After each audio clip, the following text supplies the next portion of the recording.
નમસ્કાર મિત્રો, MS voice Gujarati YouTube ચેનલમાં તમારું હાર્દિક સ્વાગત છે.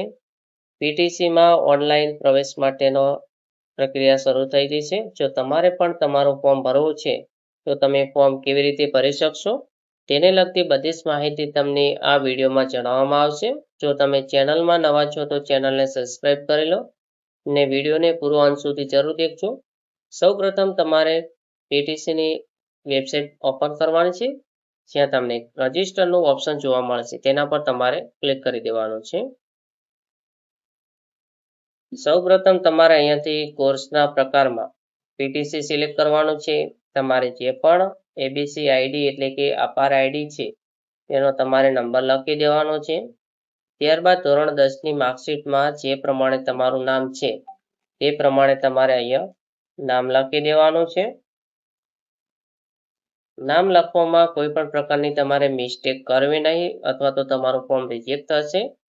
ત્યારબાદ તમારે અહીંયાથી તમારી કેટેગરી પસંદ કરવાની આવે છે, જેમાં general, OBC, SC, ST, EWS જે પણ તમારે કેટેગરી લાગુ પડે છે તે કેટેગરી તમારે પસંદ કરવાની છે. ત્યારબાદ અહીંયાથી તમારે જાતિ પસંદ કરવાની છે, પુરુષ છો કે સ્ત્રી તે તમારે લખવાનું છે. ત્યારબાદ દિવ્યાંગતાના પ્રકારમાં જો તમારે અહીંયા આપેલી કોઈ પણ દિવ્યાંગતા લાગુ પડે છે તો તમારે સિલેક્ટ કરવાની છે અથવા તો તમારે નન ઓપ્શન પર ક્લિક કરવાનું છે.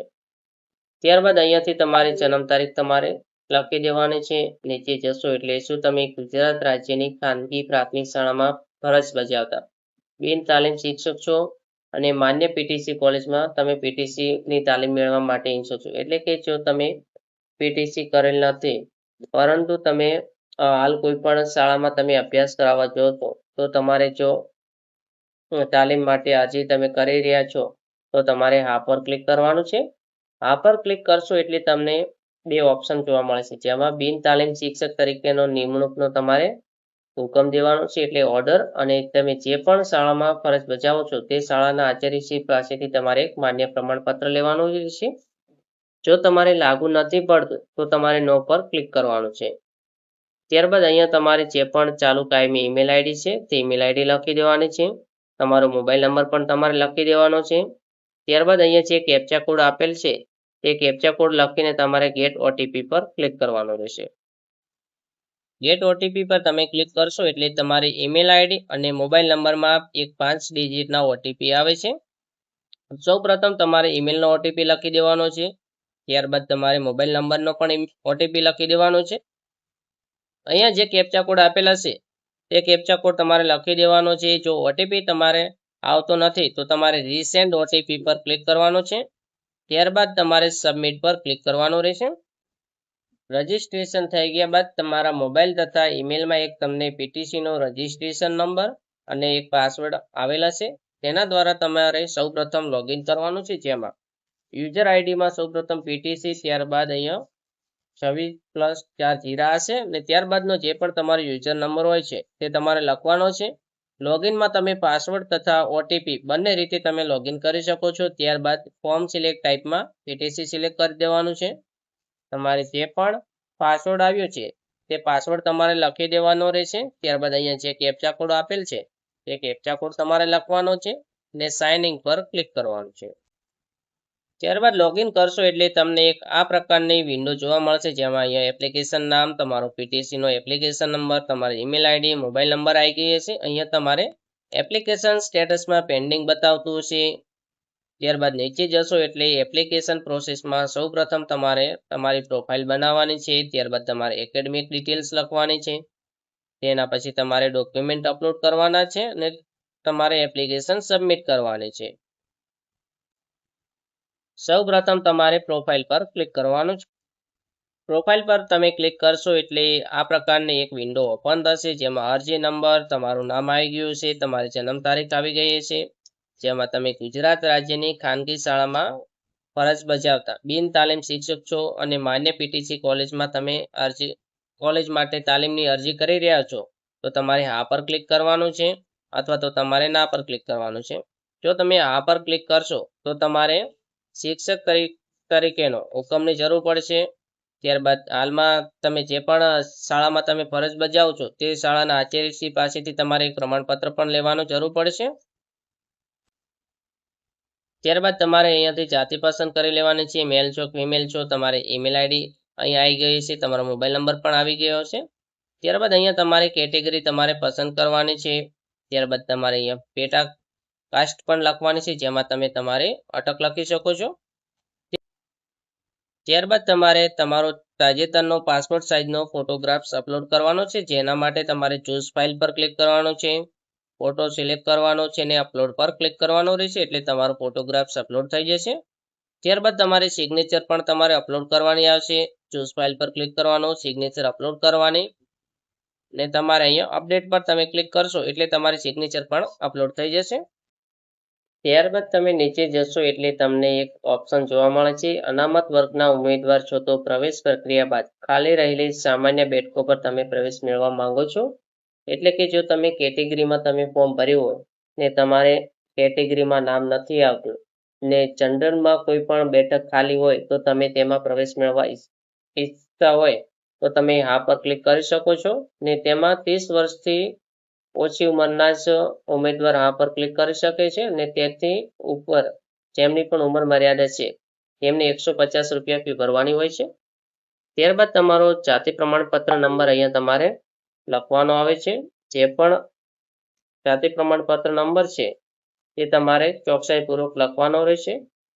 ત્યારબાદ તમે જે પણ તારીખે તમારો જાતિનું સર્ટિફિકેટ કઢાવ્યું છે તે તારીખ તમારે લખવાની રહેશે. ત્યારબાદ તમારે અહીંયા દિવ્યાંગતાના પ્રકારમાં દિવ્યાંગતા લાગુ પડતી હોય તો ઓપ્શન સિલેક્ટ કરી શકો છો. ત્યારબાદ નીચે જશો એટલે તમારો આધાર કાર્ડ નંબર તમારે લખી દેવાનો છે. તમારી પાસે અપર આઈડી નંબર હોય તો અપર આઈડી નંબર લખી દેવાનો છે. તેના પછી તમારે તમારા સરનામાની વિગતો લખવાની આવશે, જેમાં સૌપ્રથમ તો તમારે પત્ર વ્યવહારમાં હાલનું સરનામું લખવાનું છે. ત્યાર પછી તમારે કાયમી સરનામું લખવાનું આવે છે. સૌપ્રથમ તમારે હાલના સરનામામાં અહીંયા બોક્સમાં તમારું ટૂંકમાં સરનામું લખી દેવાનું છે. ત્યારબાદ અહીંયાથી આપણે ગુજરાત સિલેક્ટ કરવાનું છે. ત્યાર પછી જે પણ જિલ્લો છે તમારે તે જિલ્લો પસંદ કરશો એટલે અહીંયાથી તાલુકો પસંદ કરવાનું ઓપ્શન આવશે. તમારું ગામ સિટી જે પણ લાગુ પડે છે તે તમારે લખી દેવાનું છે ને તેના પછી તમારે તમારો પિનકોડ નંબર લખી દેવાનો છે. જો હાલનું સરનામું અને કાયમી સરનામું બંને સેમ હોય તો અહીંયા બોક્સ પર તમે ક્લિક કરશો એટલે ઓટોમેટિકલી તે માહિતી આવી જશે. અને જો બંને અલગ છે તો તમારે સૌપ્રથમ બોક્સમાં તમારું સરનામું લખવાનું છે. ત્યારબાદ અહીંયાથી આપણે ગુજરાત રાજ્ય સિલેક્ટ કરવાનું છે, જિલ્લો પસંદ કરી લેવાનો છે, તાલુકો જે પણ લાગુ પડે છે તે તાલુકો પસંદ કરવાનો છે, તમારું જે પણ ગામ શહેર છે તે પસંદ કરવાનું છે, પોસ્ટનો પિનકોડ નંબર લખી દેવાનો છે. ત્યારબાદ નીચે જશો એટલે તમને ધોરણ 10 ની વિગતો તમારે લખવાની આવે છે, જેમાં સૌપ્રથમ બોર્ડ પર તમે ક્લિક કરશો એટલે જીએસએસએસબી, સીબીએસઈ, આઈસીએસસી અને અધર બોર્ડ્સ જેમાં તમારે જે પણ બોર્ડ લાગુ પડે છે તે બોર્ડ તમારે સિલેક્ટ કરવાનું છે. અહીંયા આપેલા લિસ્ટમાં તમારું બોર્ડ ના હોય તો તમારે અધર પર ક્લિક કરવાનું છે અને બોર્ડનું નામ તમારે લખી દેવાનું છે. અહીંયા આપણે જીએસએસએસબી સિલેક્ટ કરવાનું છે. જો કોઈ સીબીએસઈ વાળા હોય તો તેમને સીબીએસઈ સિલેક્ટ કરવાનું છે. ત્યારબાદ અહીંયાથી આપણે માધ્યમ સિલેક્ટ કરવાનું આવશે. કયા માધ્યમમાં તમે ધોરણ 10 પાસ કર્યું છે તે તમારે લખવાનું છે. ત્યારબાદ પાસિંગ પરીક્ષાનો મહિનો, અહીંયા મોસ્ટ ઓફ બધા વિદ્યાર્થીઓને માર્ચ જ હશે. ત્યારબાદ પરીક્ષા પાસ કર્યાનું વર્ષ કયું છે તે તમારે વર્ષ લખવાનું છે. તમારી ધોરણ 10 ની પરીક્ષામાં તમારો બેઠક નંબર કયો હતો તે બેઠક નંબર તમારે લખવાનો રહેશે. ત્યારબાદ તમે ધોરણ 10 કેટલા ટ્રાય પાસ કરેલ છે, અહીંયા એક ટ્રાય પાસ કરેલ હોય તો તમારે એક લખી દેવાનું છે ને જો એકથી વધારે ટ્રાયલ હોય તો એની તમારે સંખ્યા લખવાનું છે. ત્યારબાદ તમારે ધોરણ 10માં કેટલા માર્ક્સ આવ્યા હતા એ લખવાનું છે ને ટોટલ કેટલા ગુણ હતા તે પણ તમારે લખવાનું છે. એટલે ઓટોમેટિકલી તમારે ધોરણ 10માં કેટલા ટકા થાય છે તે આવી જશે.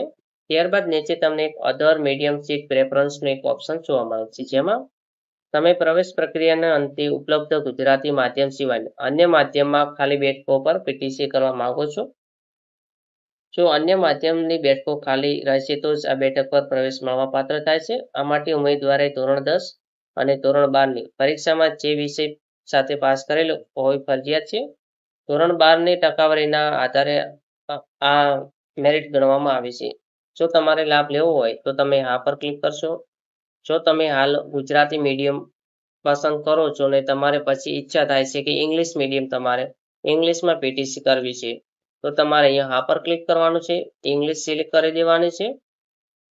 ને જો તમારે કંઈ નથી કરવું તો તમારે ના પર ક્લિક કરવાનું છે. ત્યારબાદ ડાંગી કેટેગરીના પ્રવેશ માટે એક ઓપ્શન આપેલ છે જેમાં ફક્ત ડાંગ જિલ્લાના જ વિદ્યાર્થીઓ માટે સહાય જે પણ લાભ છે તે મળવાપાત્ર થાય છે. તેમાં ઉપલબ્ધ બેઠકના 50% બેઠકોમાં ડાંગી વિદ્યાર્થીઓને પ્રથમ અગ્રતા આપવામાં આવશે. જેમાં તેમણે આ લાભ લેવો હોય તો આ પર ક્લિક કરવાનું છે. ત્યારબાદ તેમને ફરીવાર આ પર ક્લિક કરવાનું છે. ત્યારબાદ અહીંયાથી તમારે જે પણ લાગુ પડે છે તે તમારે સિલેક્ટ કરી દેવાનું છે અને તમારે સેવ ઇન નેક્સ્ટ પર ક્લિક કરવાનું છે. ત્યારબાદ તમારે ધોરણ 12 ની વિગતો લખવાની આવે છે જેમાં સૌપ્રથમ અહીંયા તમને 3 ઓપ્શન જોવા મળશે: એસએસસી, ડિપ્લોમા અને આઈટીઆઈ. સૌપ્રથમ આપણે એસએસસી માટેની માહિતી આપશું જેમાં સૌપ્રથમ તમારે અહીંયા ક્લિક કરી દેવાનું છે. ત્યારબાદ અહીંયાથી પરીક્ષા બોર્ડ તમારે સિલેક્ટ કરવાનું છે જેમાં Gujarat secondary board, CBSE, IC અને અધર્સ. જો તમારે અહીંયા આપેલા લિસ્ટમાં તમારું બોર્ડનું નામ ના હોય તો તમારે અધર પર ક્લિક કરવાનું છે એ તમારા બોર્ડનું નામ લખી દેવાનું રહેશે. અહીંયા મોટા ભાગના ગુજરાતના વિદ્યાર્થીઓ માટે Gujarat secondary and higher secondary education board આવશે. ત્યારબાદ તમે ધોરણ 12 પાસ કર્યાનો મહિનો કયો હતો તે મહિનો તમારે પસંદ કરવાનો છે. ત્યારબાદ વર્ષ કયું હતું તે તમારે પસંદ કરી લેવાનું છે અને તમારે ધોરણ 12 ની માર્કશીટનો જે પણ સીટ નંબર હતો તે સીટ નંબર તમારે લખવાનો રહેશે. ત્યારબાદ અહીંયાથી તમારે સ્ટ્રીમ એટલે કે પ્રવાહ તમારો પસંદ કરવાનો છે. આર્ટ્સ માટે સામાન્ય પ્રવાહ છે, સાયન્સ માટે વિજ્ઞાન પ્રવાહ છે. જે પણ તમારે લાગુ પડતું હોય તે તમારે પસંદ કરી લેવાનું છે. ત્યારબાદ અહીંયા તમારે ટ્રાયલની સંખ્યા લખવાની છે. જો એકથી વધુ પ્રયત્ને તમે પરીક્ષા પાસ કરેલ હોય તો તેની તમારે સાચી સંખ્યા અહીંયા લખવાનો છે. ત્યારબાદ અહીંયા તમે ધોરણ 12 માં તમને જેટલા પણ ગુણ મળ્યા હતા તે ગુણ લખવાના છે ને ટોટલ કુલ ગુણ કેટલા હતા તે પણ તમારે લખવાના રહેશે. એટલે ઓટોમેટિકલી તમારે ધોરણ 12 માં જેટલા પણ ટકા હશે તે ટકા આવી જશે. ત્યારબાદ તમે ધોરણ 12 જે પણ શાળામાંથી પાસ કર્યું છે તે શાળાનું અહીંયા તમારે નામ લખી દેવાનું છે. અહીંયા ગુજરાત ઓલરેડી આવશે ને મીડિયમમાં અહીંયા તમે ધોરણ 12 જે પણ મીડિયમમાં પાસ કર્યું છે તે મીડિયમ તમારે પસંદ કરવાનું છે. ત્યારબાદ જો આઈટીઆઈ દ્વારા તમે સમકક્ષા સર્ટિફિકેટ દ્વારા 12 પાસ માન્યતા મેળવી હોય તો તમારે સૌપ્રથમ આઈટીઆઈ પર ક્લિક કરવાનું છે. ત્યારબાદ અહીંયા જે માહિતી આપી છે તે માહિતી તમારે વાંચી લેવાની છે જેમાં આઈટીઆઈ માંથી 2 વર્ષના કોર્સના અંતિમ વર્ષની માર્કશીટના કુલ ગુણ અને ગુજરાત રાજ્યની માધ્યમિક અને ઉચ્ચતર માધ્યમિક શિક્ષણ બોર્ડ દ્વારા લેવાતી ધોરણ 12 ની અંગ્રેજી વિષયની પરીક્ષાના 100 ગુણને મળીને કુલ થતા ગુણમાંથી તમારે મેળવેલ ગુણ 12મા ધોરણના ગણવાના રહેશે. ત્યારબાદ માધ્યમિક અને ઉચ્ચતર માધ્યમિક શિક્ષણ બોર્ડ દ્વારા ધોરણ 12 નું સમકક્ષા પ્રમાણપત્ર મેળવેલ હોય તેવા તમામ ઉમેદવારોને સામાન્ય પ્રવાહના ઉમેદવાર તરીકે એટલે કે આર્ટ્સમાં તમે ફોર્મ ભરી શકશો. ત્યારબાદ અહીંયાથી તમારે આઈટીઆઈમાં કયું બોર્ડ હતું તમારે તે પસંદ કરવાનું છે જેમાં જીસીવીટી, એનસીવીટી ને અધર્સનું ઓપ્શન છે. તો તમારે અહીંયા આપેલા બોર્ડમાં તમારે બોર્ડનું નામ ના હોય તો તમે અહીંયા અધર્સ પર ક્લિક કરવાનું છે અને બોર્ડનું નામ લખી દેવાનું છે. ત્યારબાદ અહીંયાથી તમે આઈટીઆઈ પાસ કરીને તમારે મહિનો પસંદ કરી લેવાનો છે, કયા વર્ષમાં આઈટીઆઈ પાસ કર્યું છે તે પસંદ કરવાનું છે. ત્યારબાદ તમારી આઈટીઆઈમાં છેલ્લા વર્ષમાં તમારો સીટ નંબર શું હતો તે સીટ નંબર લખવાનો છે. ત્યારબાદ ધોરણ 12 માં ઇંગ્લિશ વિષયમાં તમારા જે પણ ગુણ તમે મેળવ્યા હતા તે ગુણ તમારે લખવાના રહેશે.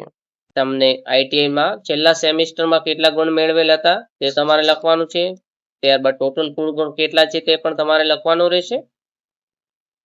ત્યારબાદ અહીંયાથી તમારી આઈટીઆઈનું નામ લખી દેવાનું છે. અહીંયા રાજ્ય આપણે ગુજરાત પસંદ કરવાનું છે. આઈટીઆઈમાં તમે કયા માધ્યમમાં આઈટીઆઈ કર્યું છે તે તમારે પસંદ કરી લેવાનું રહેશે. ત્યારબાદ જો તમે ધોરણ 12 માં એકથી વધુ પ્રયત્ને પરીક્ષા પાસ કરી હોય તો ગુણ કેવી રીતે ગણવાના થશે. ત્યારબાદ પીટીસી નો સંપૂર્ણ કાર્યક્રમ કઈ તારીખ સુધી કઈ પ્રોસેસ થશે તેને લગતી પણ માહિતી આ સિવાયના બીજા વિડીયોમાં તમને જણાવવામાં આવશે. જો તમે હજુ સુધી અમારી ચેનલને સબસ્ક્રાઇબ નથી કરી તો ચેનલને સબસ્ક્રાઇબ કરી દેજો. બીજા મિત્રોને પણ વિડીયો શેર કરવાનું ભૂલતા નહીં. ત્યારબાદ તમારે સેવ એન્ડ નેક્સ્ટ પર ક્લિક કરવાનો રહેશે. સેવ એન્ડ નેક્સ્ટ પર તમે ક્લિક કરશો એટલે અહીંયા તમારા ડોક્યુમેન્ટ્સ અપલોડ કરવામાં આવે છે જેમાં ડોક્યુમેન્ટની સાઇઝ વધુમાં વધુ 5 MB છે જેમાં તમે જેપીજી અથવા તો પીડીએફ સ્વરૂપમાં તમે તમારા ડોક્યુમેન્ટ અપલોડ કરી શકો છો. ડોક્યુમેન્ટની તમારે સ્પષ્ટ ઓરિજિનલ કોપી અપલોડ કરવાની છે જેમાં કમ્પ્લીટ દેખાય તેમ. સૌપ્રથમ ડોક્યુમેન્ટમાં તમારે તમારી એસએસસીની માર્કશીટ ધોરણ 10ની માર્કશીટ અપલોડ કરવાની છે. તેના માટે તમારે ચૂઝ ફાઇલ પર ક્લિક કરવાનું છે, તમારું ડોક્યુમેન્ટ સિલેક્ટ કરવાનું છે, એટલે તમારી માર્કશીટ અપલોડ થઈ જશે. ત્યારબાદ તમારે એચએસસી, ડિપ્લોમા, આઈટીઆઈ માર્કશીટ જે પણ તમારે લાગુ પડે છે તેની તમારે માર્કશીટ અપલોડ કરી દેવાની છે. ત્રીજા નંબરમાં તમારે સ્કૂલ લિવિંગ સર્ટિફિકેટ એટલે કે શાળા છોડ્યા પ્રમાણપત્ર તમારે અપલોડ કરવાનું રહેતું હોય છે. ત્યારબાદ તમારે જાતિનો દાખલો અપલોડ કરવાનો હોય છે. અહીંયા તમારે જો કોઈ જનરલમાં ફોર્મ ભરતા હશે તો તેમને જાતિના દાખલાનો અપલોડ કરવાની જરૂર રહેતી નથી. ત્યારબાદ ઓબીસી વિદ્યાર્થીઓ માટે તેમને બે ઓપ્શન જોવા મળે છે, એક કાસ્ટ સર્ટિફિકેટ અને તેની સાથે એક નોન ક્રિમિલિયર સર્ટિફિકેટ, તે પણ તેમને અપલોડ કરવાનું છે. ત્યારબાદ એચએસસી ટ્રાયલ સર્ટિફિકેટ જ્યારે પણ તમે ધોરણ 12 પાસ કરો છો ત્યારે તમને એક બીજી પણ સ્લીપ આપવામાં આવે છે, જેમાં તમે કેટલા પ્રયત્ને તમે ધોરણ 12 પાસ કર્યું છે તેની પણ તમારે અહીંયા જરૂર પડે છે. તમામ ડોક્યુમેન્ટ તમારે અપલોડ થઈ ગયા બાદ તમે અહીંયા ફાઇલ પર તમે ક્લિક કરશો એટલે ડોક્યુમેન્ટ બરોબર અપલોડ થયું છે કે નથી તે આવી જશે. ત્યારબાદ તમારે સેવ નેક્સ્ટ પર ક્લિક કરવાનું છે, એટલે તમારે એપ્લિકેશન અટેચમેન્ટ ડિટેલ્સ સક્સેસફુલી આવી જશે. ત્યારબાદ ઓકે પર ક્લિક કરવાનું રહેશે. ઓકે પર ક્લિક કરશો એટલે તમે જે પણ માહિતી અહીંયા ભરે છે તે તમામ માહિતી આવી જશે. તે માહિતી તમારે એકવાર કમ્પ્લીટ વાંચી લેવાની છે, ચેક કરી લેવાનું છે કે તેમાં કોઈ પણ પ્રકારની ભૂલ રહી નથી ગઈ. જો કોઈ પણ પ્રકારની તમારે ભૂલ રહી ગઈ હોય તો તમારે બેક ટુ ડેશબોર્ડ પર જવાનું છે ને તે માહિતી તમારે સુધારી દેવાની છે. ત્યારબાદ તમારે અહીંયા બોક્સ પર ક્લિક કરવાનું છે, ફાઇનલ સબમિશન પર ક્લિક કરવાનું છે. અહીંયા ઓકે પર ક્લિક કરશો એટલે યોર એપ્લિકેશન સબમિશન ડન આવી જશે. ત્યારબાદ તમારે ઓકે પર ક્લિક કરવાનું છે. ત્યારબાદ નીચે જશો એટલે એપ્લિકેશન પ્રોસેસમાં તમારી profile, academic details, attachment, submit બધું જ તમારે ઓકે કમ્પ્લીટ થઈ ગયું હશે. જો તમારા ફોર્મમાં કોઈ પણ પ્રકારની ભૂલ રહી ગઈ હોય તો તમારે ભૂલ સુધારવી હોય તો કેવી રીતે સુધારી શકશો, તો તમારે સૌ પ્રથમ અહીંયા એપ્લિકેશન સ્ટેટસ પર ક્લિક કરવાનું છે. ત્યાં એક અહીંયા બોક્સ પર ક્લિક કરવાનું છે. ત્યારબાદ are you sure two want to unlock application તમારે ઓકે પર ક્લિક કરવાનું છે. ત્યારબાદ તમારે ઓટીપી સેન્ડ સક્સેસફુલ આવશે, ઓકે પર ક્લિક કરવાનું છે. તમારે ઈમેલ આઈડી અથવા તો મોબાઈલ નંબર પર એક 5 અંકનો ઓટીપી આવશે, તે ઓટીપી તમારે અહીંયા દાખલ કરવાનો છે. ઓટીપી દાખલ થઈ ગયા બાદ તમારે અનલોક એપ્લિકેશન પર તમે ક્લિક કરશો એટલે તમે ફરીથી તમારા ફોર્મમાં સુધારા વધારા કરી શકશો. તથા ફોર્મ ભરવા માટે અમારી ચેનલ દ્વારા પણ નવી સુવિધાઓ શરૂ કરવામાં આવી છે. જો તમને આ વિડીયો દેખ્યા બાદ પણ જો ફોર્મ ભરતા આવડતું નથી તો અહીંયા જે નંબર આપેલ છે તે નંબર પર તમે વોટ્સઅપ પર મેસેજ તમારે ક્લિક કરવાનો રહેશે. તમારી પાસે જે પણ ડોક્યુમેન્ટ મંગાવવામાં આવે તે ડોક્યુમેન્ટ તમારે મોકલવાના રહેશે ને તમારું ફોર્મ કોઈ પણ પ્રકારની ભૂલભાલ વગર તમને ભરવામાં આવશે. માહિતી તમને ઉપયોગી થઈ હોય તો વિડીયોને લાઇક કરજો, ચેનલને સબસ્ક્રાઇબ કરવાની બાકી છે તો ચેનલને પણ સબસ્ક્રાઇબ કરજો. તમારો અભિપ્રાય કોમેન્ટમાં જરૂર જણાવજો અને બીજા મિત્રોને પણ વિડીયો શેર કરવાનું ભૂલતા નહીં.